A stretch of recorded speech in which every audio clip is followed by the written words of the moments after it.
Ancré à gauche depuis 17 années consécutives, le canton de Saint-Cyr-l'École comprend actuellement 6 communes. Bois d'Arcy, Chavenay, Fontenay-Fleury, Rennes-Moulins, Villepreux et Saint-Cyr-l'École. Ancien député et conseiller général sortant socialiste, Jean-Philippe Mallet se présente cette année avec son binôme Fabienne Gelgon-Bilbao, conseillère municipale de Villepreux. Il se bat notamment pour un pluralisme politique dans le département qu'il estime nécessaire. Vous savez, le président du Conseil général des Yvelines, Pierre Bédier, dit partout que la droite peut faire le grand chelem. Et donc je pose la question aux Yvelinois. Est-ce qu'il est sain pour une collectivité, pour la bonne marche d'une collectivité, pour la démocratie locale, qu'il y ait une assemblée départementale, l'assemblée d'une collectivité territoriale monocolore, d'une seule couleur politique, uniquement gérée, et elle l'est depuis longtemps, par l'UMP? Je ne le pense pas.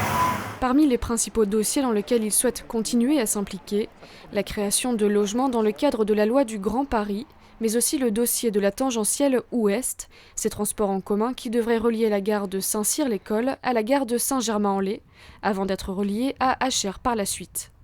Un projet porté notamment par l'État, la région Île-de-France et le département des Yvelines.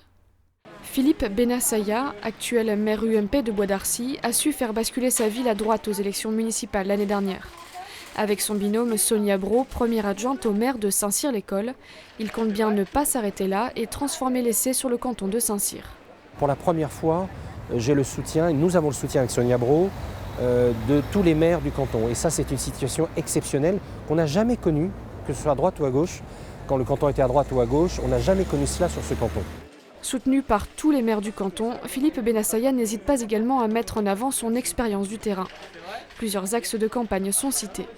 C'est la voirie, c'est la circulation, les transports et surtout pour nous à Bois d'Arcy, la réussite éducative, le numérique, ça c'est important. Et bien sûr tout ce qui touche les familles, l'aide au handicap, les seniors et tout cela. Et ça, ce sont des pistes très importantes pour notre canton. Dans ce canton, 3 autres listes se présentent. Dalila Boudret et Jean-Yves Maximilien au nom du Front de gauche Europe Écologie Les Verts, Julien Grimm et Perrine Geniot pour le FN et Sylvia Cantaloupi avec Christophe Pitel pour Debout la France.